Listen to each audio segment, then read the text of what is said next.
अपहर्तारं दातारं सर्वसंपदां लोकाभिरामं श्रीरामं भूयो भूयो नमाम्यहम्। मनोजवं मारुततुल्यवेगं जितेन्द्रियं बुद्धिमतां वरिष्ठं वातात्मजं वानरयूथमुख्यं श्रीरामदूतं शिरसा Namami.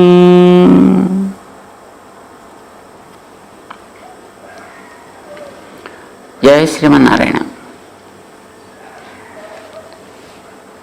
Most welcome to all Bhagavad Bandhus. We are sure during this pandemic, coronavirus disaster, the program we have started, Veera Hanuman Virat Setu,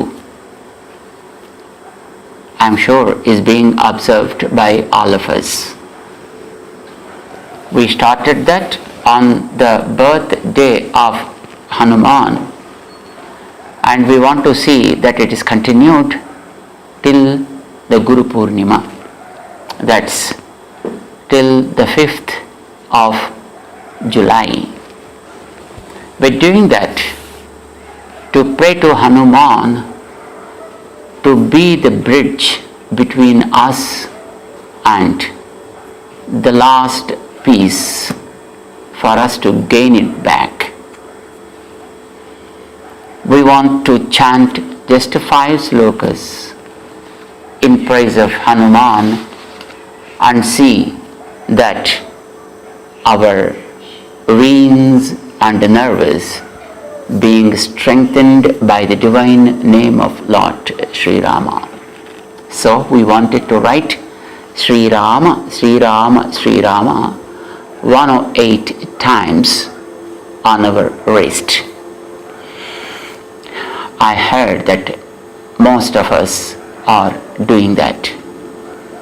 During this session, we also wanted to know a few details about the greatness of our ancestors, as described by the great Vedavyasa in Srimad Bhagavatam. We discussed a few details about how great sage Vedavyasa in those days of almost 5,000 years back, probably between 5,000 to 6,000 years, how he revealed great secrets of this world, life, time, and so on and so forth. Bhagavatam is a book of history. Whatever happened and however it had happened is being described, of course, in their own way. But how we relate it to us now, it is up to us. And it is not something to deny that whatever we have today, either the technology or the science, but it is to appreciate the greatness of those great ancestors and see how best we can adopt it today. The reason being, we understood whatever we are seeing in the name of science and in the name of technology is adding some kind of disaster. Growth adding some kind of disaster. life, whatever just we are creating in the name of technology, is becoming very, very difficult, very, very crucial. And during this pandemic, the whole world experienced that how the so-called science added a lot of pollution. And during the lockdown, how the air became clear, the sky became clear, the nature became non-aggressive, and how people are able to contend by themselves. We want to discuss a few details about our great sages, not to stop any kind of progression, but it is to understand our own limitations, how far we can enjoy the nature, how can we can exploit the nature, how can we can keep ourselves in tune to the nature. Limits are something what we need to understand, man needs to understand, that is all it is. But unfortunately man forgot. We want to understand a few details as described from Bhagavat, from the point of view of the great sages. The place we live in is called the Mother Earth, isn't it? This Mother Earth is also have several names in Sanskrit. One among them is Prithvi. We call the earth is Prithvi. And how this name has come to this earth is a very, very interesting thing I would like to just share with you all during this session. The name of this earth was once upon a time Ajanabha. Ajanabha. That means it is something, a planet came out from the divine God. Later the name has been changed as Prithvi. But how long before the name is changed like this? Nowadays we know the places of the cities, countries, towns are taking some kind of changes in their names, depending upon, of course, many factors. So some factor must be there. The earth was named after Prithvi. What was that? And why we need to know about it? This is just what I'd like to discuss with you all. There was a great king who was ruling this earth, and his name was Pruthu. Great king, probably divinely blessed king. People considered him as the incarnation of Lord Mahavishnu. During his tenure, he did so much, and because of him, the earth was named after him, and it became Prithvi. Earlier, it was Ajanabha, but after him, the name became Prithvi. The entire earth, just because of one person, one ruler? Yes, because of his greatness. Who was he? Is a common question, isn't it? So Prithu, born in a scientific process, that is the greatness. Prithu's father was King Vena. Vena was a very aggressive ruler and also not having probably good attitudes, very cruel rather. And people did not like him. Even the wise of the society also were not very happy with him. They were really vexed with his ruling systems. By some odd activity he committed, and of course he was cursed to die.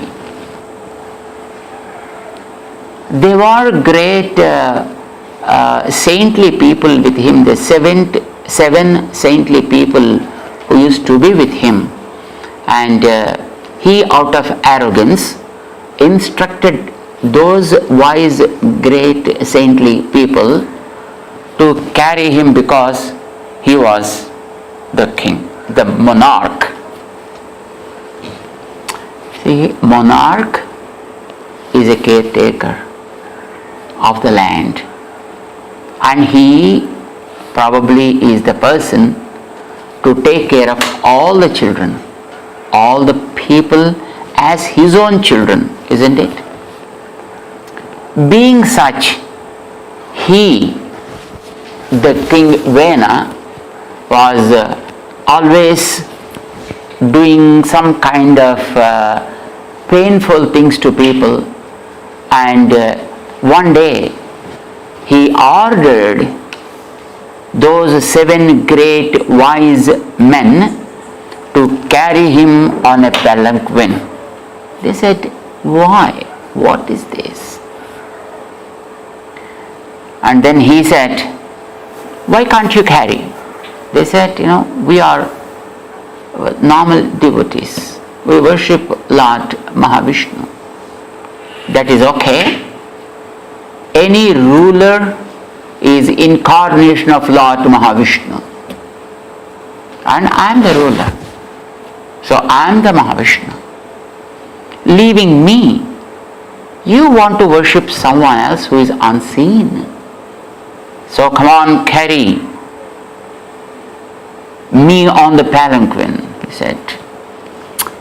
They tried their best to convince him, but he was not convinced. Being vexed with him, and then they cursed him to finish.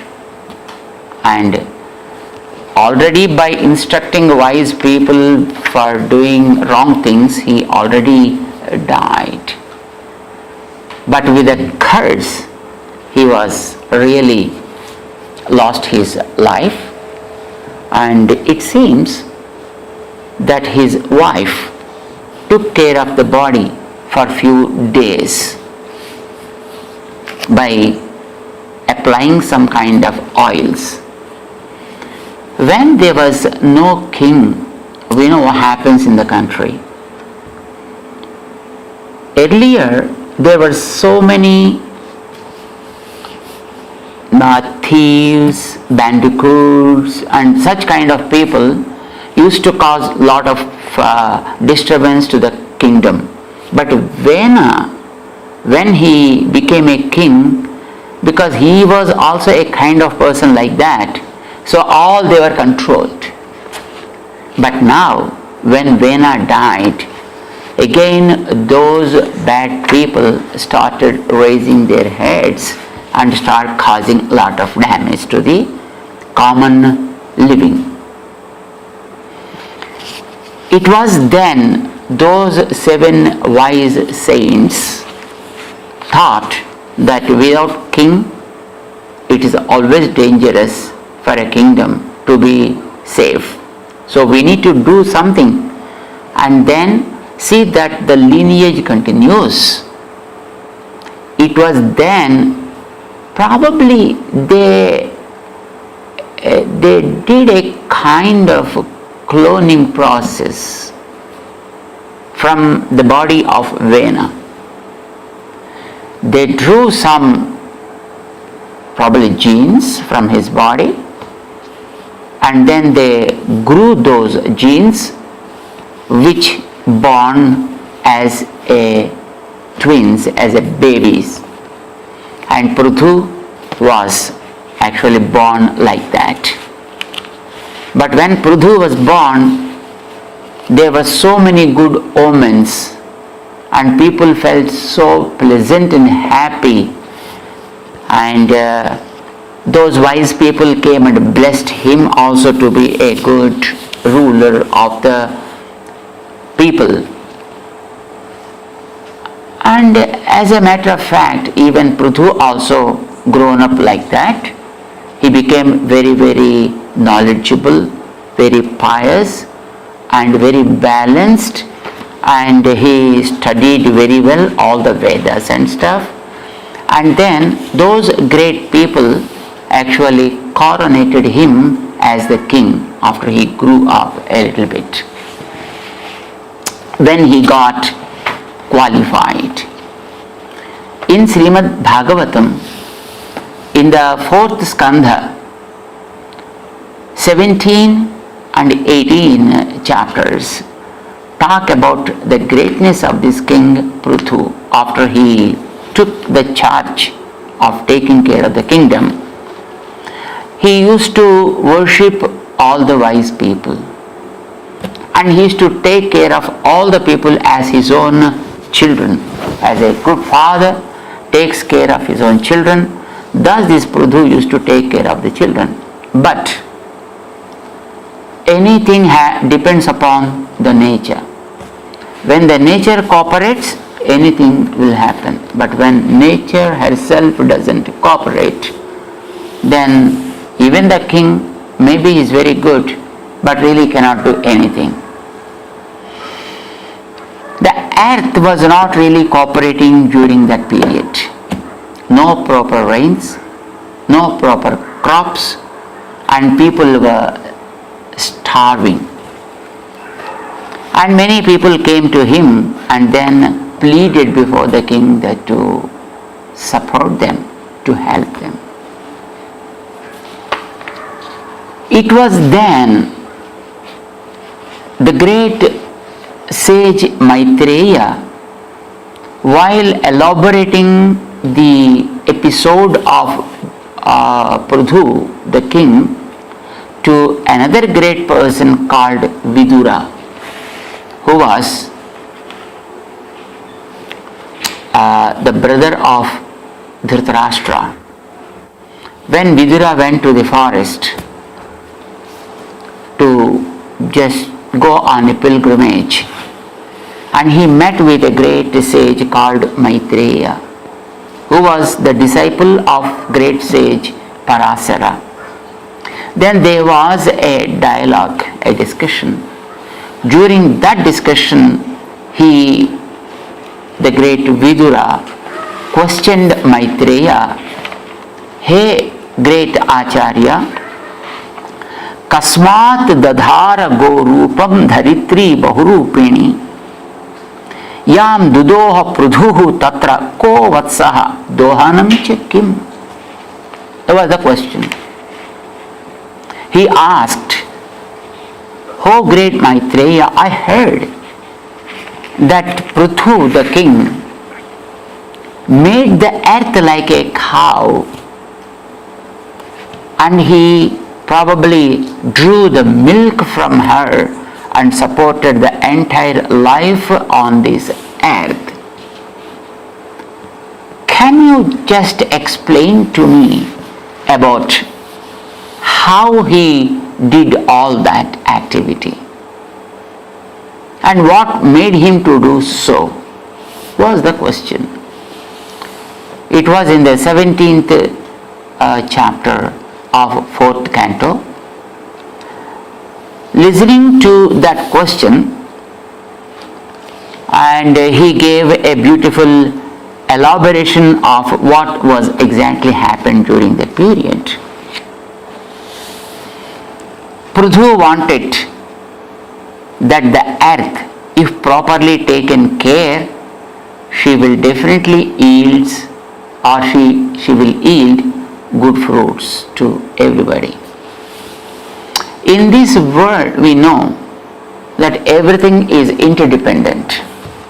That means if the soil is probably kept clear, fertile, then the crops will grow. When the crops grow, insects depend upon the crops also will grow properly. When they grow well, they help the other mechanism also to grow well, birds. And then the oxygen, and then the flow of the other gases like carbon dioxide, etc. They also will be in good condition. And when the soil is good, the other insects which move on the earth like the earthworms, etc. also will be safe, by which again the fertility will grow. And then by leaves the other animals will live. Insects probably become food for the birds, and again birds will help in growing many more trees, and the more vegetation, that again generates the clouds, and then those clouds again will yield rains, and that again gives the fertility to the land and life to the man, and not only man, for all the creatures in that sense. And in the process, when the crop is good, again the economy will grow. And many tool makers also will be living on those things, because to make, to cut, to pack, to distribute, commuting, so many things will be there. So when a proper care is taken on agriculture, and then rest of the things will be flourishing always. Again, to give proper water, again when the rains are there, and to preserve the water, the perfect dams will be there. When the dams, then the canals will be there. When the canals, again the proper systems of the ecological balances will be maintained, and many things will take place, And earth was not really happy probably at that time, and then crops became extinct. And Prithu, being the ruler, was really unhappy. He said, I need to do something so that the earth yields good fruits. The story goes in a beautiful way, because we need to understand the story in a metaphoric way. So the story goes like, the king Prithu took his bows and arrows and then started to hunt the mother earth, making her as a cow. Because a cow milks the milk for the life to sustain. So also the earth also gives so much food for all sorts of creatures, not only for human beings, even for animals, for birds, for trees, and for all sorts of insects, etc. Life in general is depending upon the grace of this earth. So the earth is considered as mother cow. That's why we people who believe in the Vedic culture not only respect the earth as a mother, but also cow as a mother, river as a mother. So he wanted to haunt the earth in the form of cow, so that he can question her to take care of her own children. it seems, Sa diso vidiso devi rodasi cha antaram tayo dhavanti. She started running here and there to escape from the anger of the king Prithu. And then finally, of course, he caught hold of her and he wanted to punish her. And then it seems the cow asked him, "Hey, my beloved king, is it right on your part to punish women? I am a woman. I am the mother earth and you are the ruler. Is it right on your part to punish a woman like me?" And then the king gave a very beautiful answer. He said, "We being the rulers are taking care of you. We are giving you what is supposed to be given, receiving our offerings, but you are not taking care of your own children, which is wrong. You take something from us, in turn you should also give something to the children of this world. Parasparam bhavayantah shreyah param avapsyatha is the rule. So, Vasudhe tvam vadhishyami, I want to kill you. You know why? Because I wanted that my people should be flourishing. So I wanted you to take care of my children, but you are not really taking care. Machasana parang mukhim bhagam barhishiya vrunte na tanoti cha no vasu. Receiving my offerings, but you are not really doing justice to those things. That's why tasyam evam hi dushtayam dando natra nasasyate. So if I do not punish you, it's really not good. Then she said, "But how can you kill a woman?" Then the king said something very interesting here which we need to note. Puman yoshit utaklibaha atmasambhavano adhamaha bhuteshu niranukrosah nrupanam tadvadho avadhaha. He said so beautifully, "Hey my beloved earth, remember,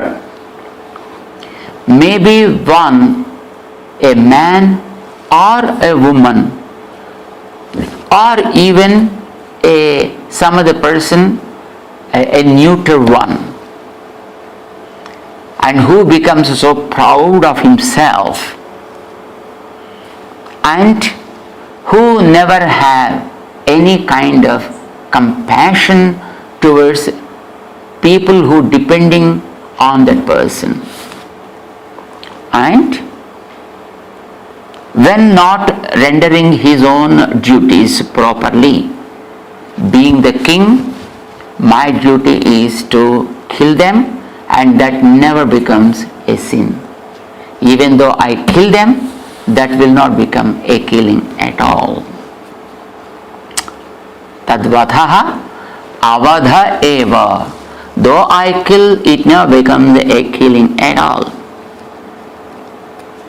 Then the earth understood that the king is really concerned for his people and he really wanted to do something good to the people. Then she came up, giving him some kind of way as how he has to do that.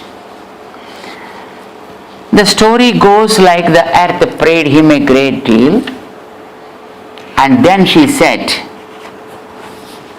"Oh my beloved king, I can really do a lot, but See, people became so lazy and people became so bad and so many bad habits were crept in. So, I suggest you to do something. Tell me what it is. Think I'm a cow. Any cow, when you create a calf to the cow and hold a vessel and then see properly the milk is drawn, then the cow gives. And if you hurt the cow may not be able to give. But if you take proper care of the cow, then definitely the cow gives the good milk. I suggest you not to insult me. I definitely give the milk. And then create a calf and bring a nice vessel so that I can start just giving you the milk. Insulting the mother is what we probably understand today in the current scenario, how we the human beings are insulting our mother earth, isn't it?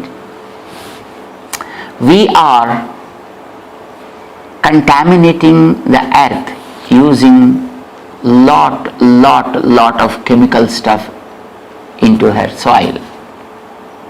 The earth is being chemicalized. Without using the fertilizers, you are not getting crops at all.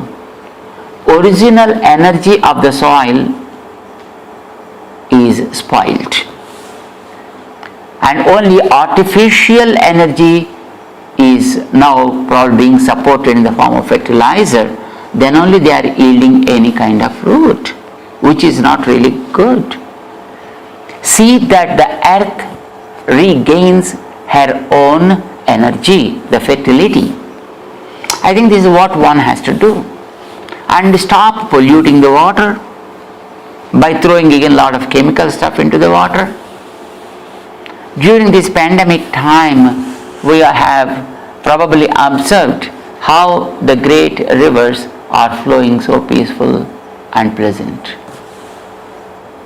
Most of the places across the world, I think people experience it, how the life under the waters or over the ground are enjoying the peaceful time to them. Construction రంగాలలో దశాబ్దపు అనుభవంతో కస్టమర్ల మరియు శ్రేయోభిలాషుల మన్ననలను నమ్మకాన్ని గెలుపొందిన సంస్థ VRR constructions.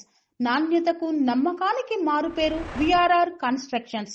Independent houses, apartments, villas అన్ని రకాల హంగులతో అలరించే అద్భుతమైన వెంచర్స్ తో పాటు అందరికీ అందుబాటు ధరలో సొంత ఇంటి కలను సాకారం చేసే నమ్మకమైన సంస్థ VRR constructions. Please visit VRR Constructions, Varatex Plaza near Radhika Theatre, ECL X Road, Hyderabad. Call to 9100885555 9100885559.